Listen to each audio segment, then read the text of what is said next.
नियतं कुरु कर्म त्वं कर्म ज्यायो ह्यकर्मणः शरीरयात्रापि च ते न प्रसिद्ध्येद कर्मणः। प्रिय दर्शकों नमस्कार, एक बार फिर से उपस्थित हूं आप सबके सामने बुधवार के कार्यक्रम में। महर्षि जैमिनी के सूत्रों में से एक अद्भुत सूत्र लेकर के आया हूं। आइए शुरू करते हैं आज का कार्यक्रम को आरंभ से लेकर के अंतिम तक देखिएगा। छोटा सा विषय है और ये छोटे छोटे कार्यक्रम मैं आप लोगों के लिए इसलिए बना रहा हूं क्योंकि अभी गंभीर ज्योतिषी मैं नहीं बताना चाहता और न ही गंभीर ज्योतिष के सूत्रों पे अभी आना चाहता हूं, क्योंकि छोटे छोटे सूत्र अगर आप जान जाएंगे तो निस्संदेह आप कुंडली को अच्छे तरीके से समझ पाएंगे और उसके सूत्रों को जानना ही आवश्यक होता है। ये छोटे छोटे सूत्र ग्रंथ को और भी ज्यादा समझने में सहायता प्रदान करते हैं। आइए शुरू करते हैं। कार्यक्रम के आरंभ में बोले गए श्लोक का अर्थ भी बताने वाला हूं।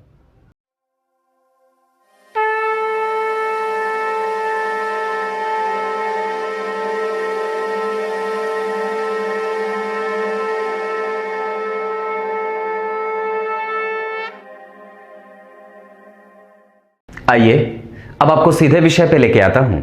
बात सिर्फ इतनी है कि आपकी कुंडली में सर्वाधिक जो अंश के साथ ग्रह उपस्थित है उसे आत्मकारक ग्रह कहा जाता है। सिर्फ चर्चा उसी की करूंगा। आपकी कुंडली में यह देखना है कि ग्रह सबसे ज्यादा अंश के साथ कौन सा ग्रह उपस्थित है। सूर्य से लेकर के नवग्रहों में सभी को देख लीजिए, राहु केतु को हटा देके।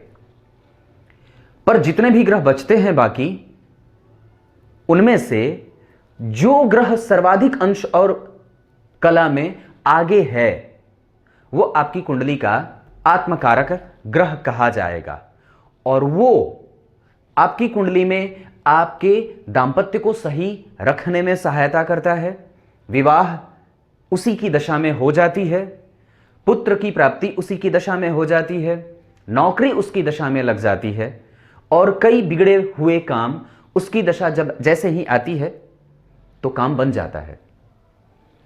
पर इन सबके अलावा एक जो सबसे महत्वपूर्ण बात है वो ये है कि अगर वो ग्रह कुंडली में कमजोर हुआ, सर्वाधिक अंशों के साथ उपस्थित होने के बावजूद अगर वो नीच का बैठ गया है या शत्रु क्षेत्री हो गया है या फिर वो पापकर्त्री में फंसा हुआ है या फिर उसका निचत्व भंग नहीं हो रहा है या फिर वो शत्रु के घर में बैठा हुआ है या फिर वो कुंठित है, अस्त है, कमजोर बैठा हुआ है, तो बाकी के जितने भी ग्रह हैं वो भी अपने प्रभावों को कमजोर कर देते हैं।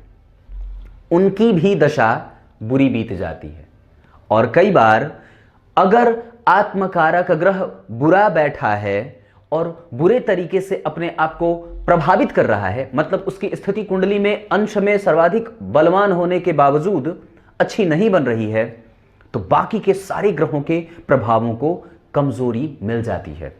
और एक बात बताऊं, तो अगर यह ग्रह अच्छा बैठा, अगर जो ग्रह सर्वाधिक अंशों के साथ आपकी कुंडली में उपस्थित है, अगर वो उच्च का बैठा, मित्र की राशि में बैठा, स्वग्रही होकर के बैठा है, अपने दृष्टिकाण में बैठा है, नवांश में अपने मित्र और अपने नवांश में बैठा है, या अच्छी स्थिति उसकी हर चार्ट में बन रही है, तो वो ग्रह अगर बाकी के जितने भी प्लैनेट हैं आपकी कुंडली में अगर वो कमजोर भी हो रहे हों तो भी अच्छे परिणाम देते हैं और वो जबरदस्ती आत्मकारक ग्रह उन सभी ग्रहों से अच्छे परिणाम दिलवा ही देता है।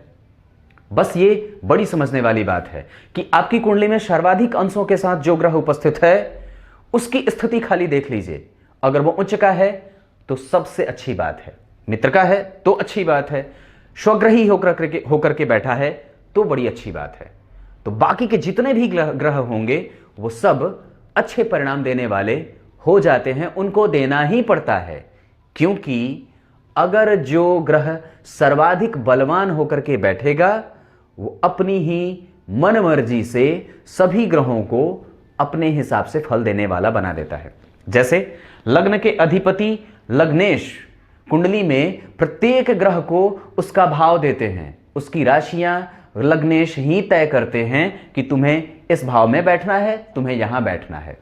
मतलब ग्रह को कौन सा भाव मिलेगा ये लग्नेश स्वयं तय करते हैं, और उनकी मित्रता ही ग्रह को कारक और अकारक या अन्य तरीके के प्रभावों को दिखाने वाली हो जाती है। तो सिर्फ इतनी सी बात कि आपकी कुंडली में सर्वाधिक अंशों के साथ कौन सा ग्रह उपस्थित है और वो किस तरीके से बैठा है, वो जितना शुद्ध है उतने ही आपकी कुंडली को मजबूती मिल रही है, और वो जितना ही कमजोर है उतनी ही आपकी कुंडली कमजोर भी हो रही है। ये बड़ी बात है और ये जानना अत्यंत आवश्यक भी था। छोटा सा कार्यक्रम था, सोचा बता दूं। अब आइए कार्यक्रम के आरंभ में बोले गए श्लोक का अर्थ बता देता हूं। गीता जी के 3 अध्याय के 8वें श्लोक में भगवान ने बात कही है। क्या कही है? बस अपना काम करते जा, शास्त्र विधि से। धर्म जो कहे वही आपका कर्म है, जो धर्म कहे वही आपका कर्म है। बाकी जिसमें धर्म न होता हो और जो धर्म कर्म करने से मना करता हो, जैसे अगर कर्म आप वो कर रहे हो जिसको धर्म ना करने को कहता हो, तो वो कर्म नहीं करना चाहिए। और हर एक धर्म में अपने निहित कर्म बनाए गए हैं, यही करना है। पर कोई भी धर्म किसी से ना तो बड़ा होता है और ना तो कोई धर्म किसी से छोटा होता है। सबकी अपनी अपनी सीमाएं होती हैं। पर शुद्ध और परिष्कृत रूप से धर्म वही श्रेष्ठ जो शुद्ध कर्म करने वाला बनाता हो। बस यही बात है।